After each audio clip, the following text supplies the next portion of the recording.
हो गया। तो आज चर्चा क्या करेंगे? उत्पादन का अर्थ, उत्पादन के बारे में जानेंगे।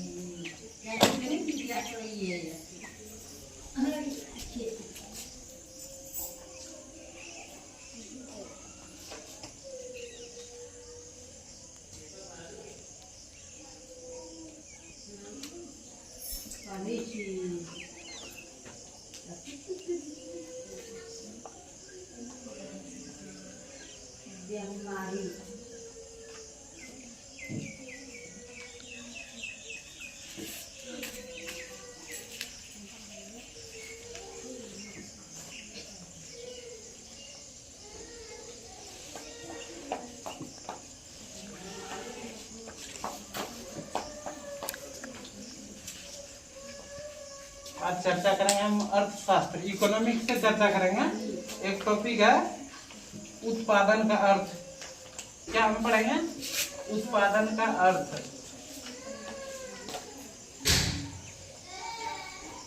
उत्पादन का अर्थ।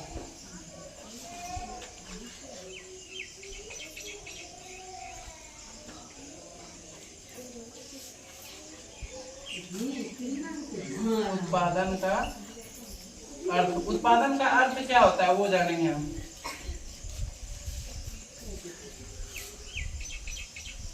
तो सबसे पहले हमको जानना उत्पादन। उत्पादन मतलब होता क्या है? अर्थशास्त्र में उत्पादन का अर्थ उपयोगिता का सृजन करना है। अर्थशास्त्र में क्या है? अर्थशास्त्र में उत्पादन का अर्थ कुछ अलग होता है। ठीक। उपयोगिता, उपयोगिता में उपयोग में लाना, उपयोग करके कुछ नया सृजन करना। क्या करना? कुछ नया सृजन करना है। उत्पादन के साधन, उत्पादन के 5 साधन प्रमुख है। पहले हम जाने उत्पादन करते किसको है। उत्पादन का मतलब होता है कोई नया चीज का सृजन करना। ठीक। तो अब ये हम जानेंगे कि उत्पादन के कुछ साधन है। अब ये जानेंगे कन्फर्म की कितना साधन है। पहले तो ये जाने उत्पादन क्या है। उत्पादन कोई नया चीज का सृजन करना। उपयोगिता या कोई नया चीज का सृजन करना, उसको उत्पादन हम कहते हैं। और उत्पादन के प्रमुख 5 साधन। उत्पादन के कितना साधन?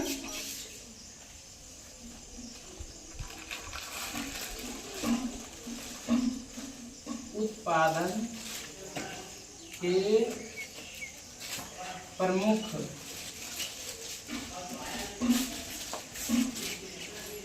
उत्पादन के प्रमुख 5 साधन। कितना साधन है? 5 साधन।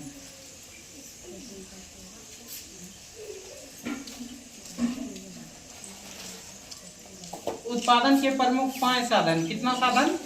5 साधन है। अब क्या क्या है वो हम जानेंगे।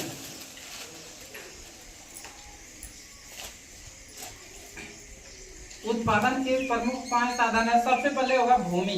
क्या है? भूमि।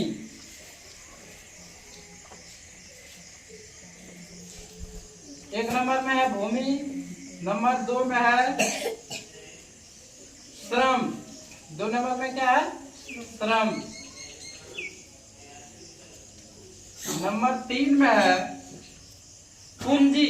नंबर 3 में क्या है? पूंजी। तो कितना आ गया है? यहाँ देख रहे हैं 3 लिखा गया है यहाँ। ठीक। भूमि, श्रम और पूंजी। नंबर 1 में है भूमि, 2 में है श्रम, 3 में है पूंजी। 4 नंबर में है व्यवस्था या संगठन।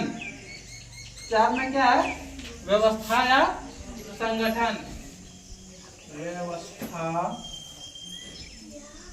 व्यवस्था या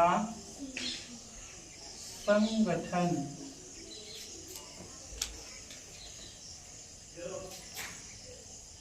व्यवस्था या संगठन।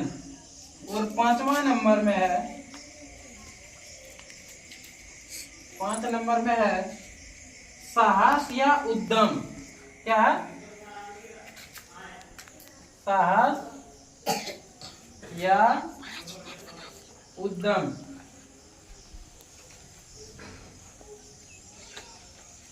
तो हम चर्चा कर रहे थे अभी उत्पादन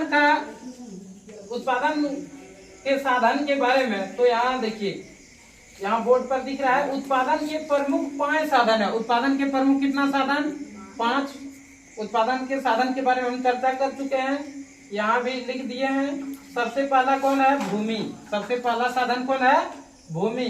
दूसरा है श्रम, तीसरा है पूंजी, और चौथा है व्यवस्था या संगठन, और 5वां नंबर में है साहस या उद्यम।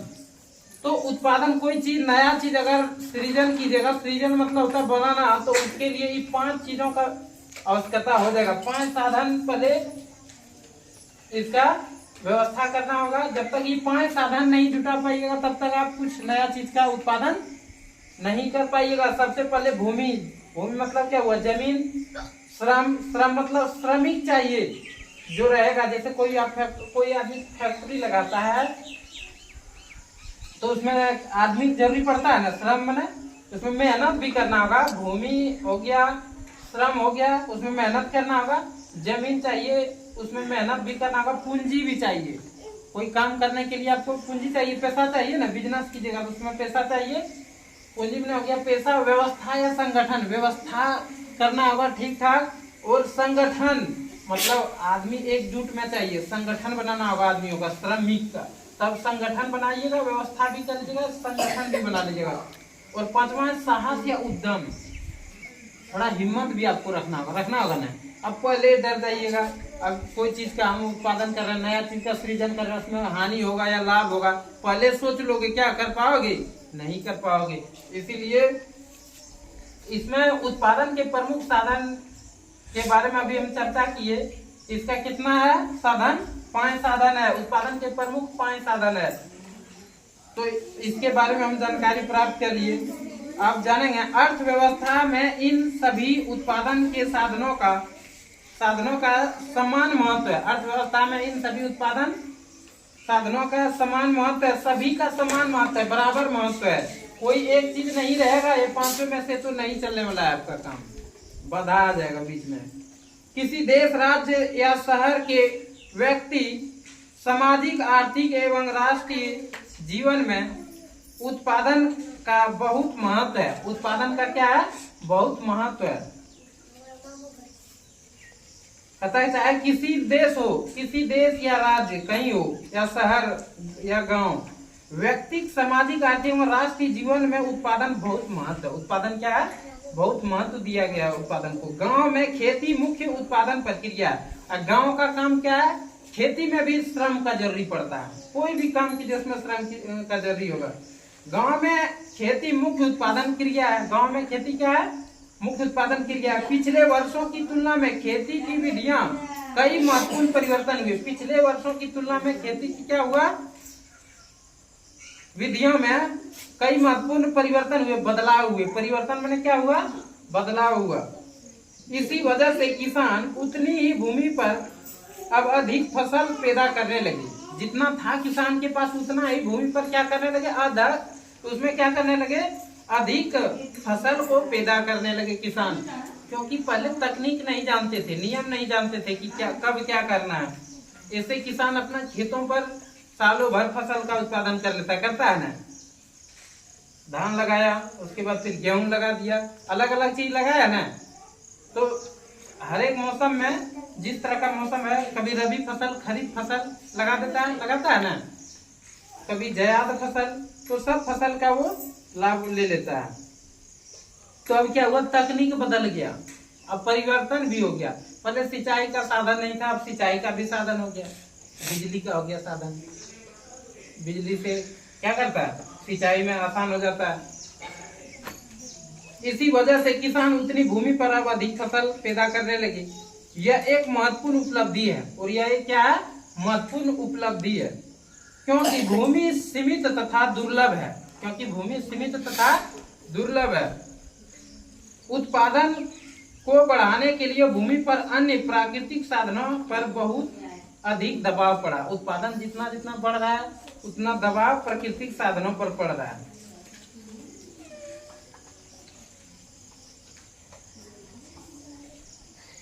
खेती की नई विधियों में कम भूमि परंतु अधिक पूंजी की जरूरत पड़ती है। खेती का जो है नई विधियों में भूमि कम है, जमीन क्या है, कम है, लेकिन उसमें पूंजी अधिक, पूंजी की जरूरत है। मंझोले और बड़े किसान अपने उत्पादन से हुई बचत से अगले मौसम के लिए पूंजी की व्यवस्था कर लेते हैं। और बड़े और मंझले किसान क्या करते हैं, खेती होने से पहले पूंजी का व्यवस्था कर लेते हैं, जबकि छोटे किसान नहीं कर पाता है। अगर सविता पूंजी पहले इकट्ठा कर लेती तो क्या तेजपाल से वो लेती, क्या नहीं लेती। जबकि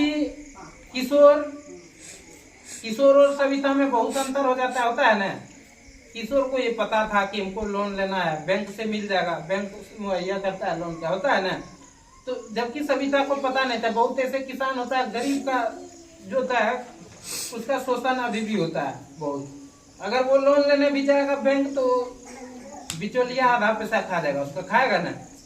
तो कारण क्या है, खेती की नई विधियों में कम भूमि परंतु अधिक पूंजी की जरूरत पड़ती है। मंझोले और बड़े किसान अपने उत्पादन से बचत से अगले मौसम के लिए पूंजी की व्यवस्था कर लेते हैं, पूंजी की व्यवस्था कर लेते हैं। दूसरी ओर छोटे किसानों के लिए, जो भारत में किसानों की कुल संख्या 80% है। भारत में किसान की कुल संख्या कितना है, भारत में किसान की कुल संख्या, ये वाला सब नोट कर लीजिएगा। भारत में कुल किसानों की संख्या,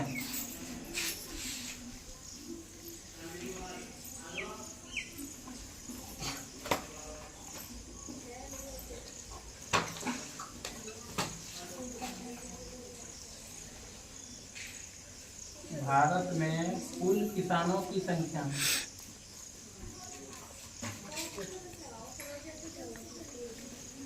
किसानों की संख्या, भारत में कुल किसानों की संख्या है 80%। कितना है, 80% है। भारत में कुल किसानों की संख्या 80% है।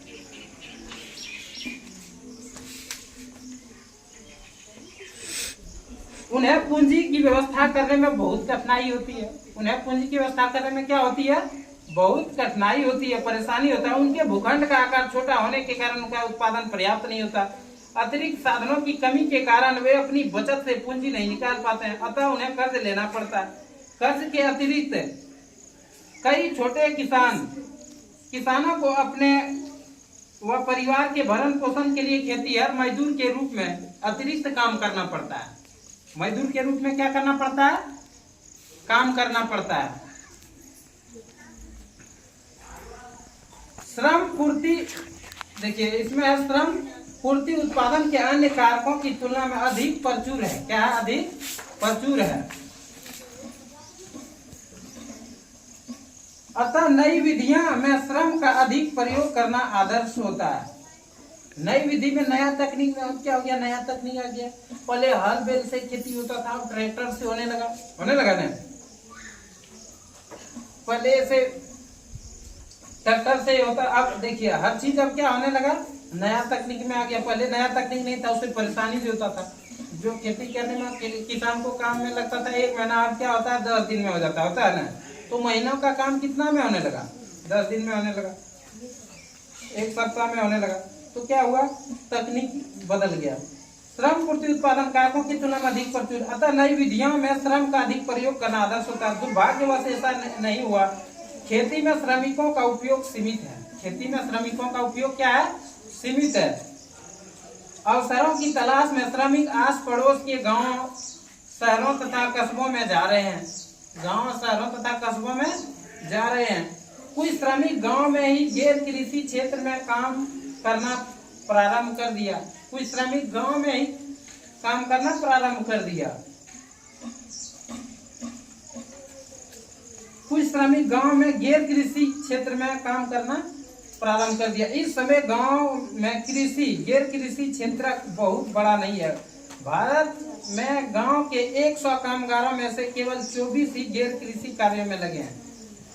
24 ही, केवल 24 श्रमिक ही क्या लगे हैं, गैर कृषि कार्यों में।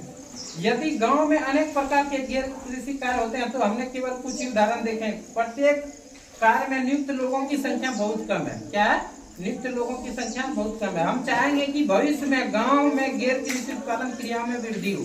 क्या हो, क्रियाओं में वृद्धि हो, मतलब बढ़ोतरी हो। खेती के विपरीत गैर कृषि कार्यों में कम भूमि की आवश्यकता होती है। कैसे भूमि की आवश्यकता, कम भूमि की आवश्यकता होती है। लोग कम पूंजी से भी गैर कृषि कार्य प्रारंभ करते हैं। जिसके पास कम पूंजी है वो भी गैर कृषि कार्य प्रारंभ कर लेते हैं, यानी कि शुरुआत करते हैं। इस पूंजी को प्राप्त कैसे किया जाता है, या तो अपनी ही बचत का प्रयोग किया जाता है या फिर कर्ज लिया जाता है। आवश्यकता है कि कर्ज ब्याज की कम दर पर उपलब्ध है, ताकि बिना बचत वाले लोग भी गैर कृषि कार्य शुरू कर सके। गैर कृषि कार्य को क्या कर सके, शुरू कर सके। गैर कृषि कार्यों को प्रसार के लिए यह भी आवश्यक है, प्रसार के लिए क्या है, यह भी आवश्यक है कि ऐसे बाजार हो या जहां वस्तुएं और सेवाएं बेची जा सके। वस्तुएं क्या करें, क्या करता है, बेची जा सके। फतेहपुर में हमने देखा कि आस पड़ोस के गांव, कस्बों या शहरों में दूध, गुड़, गेहूं आदि उपलब्ध है। क्या है, आसपास के गांव, शहर या कस्बों में दूध, गुड़, गेहूं आदि उपलब्ध है।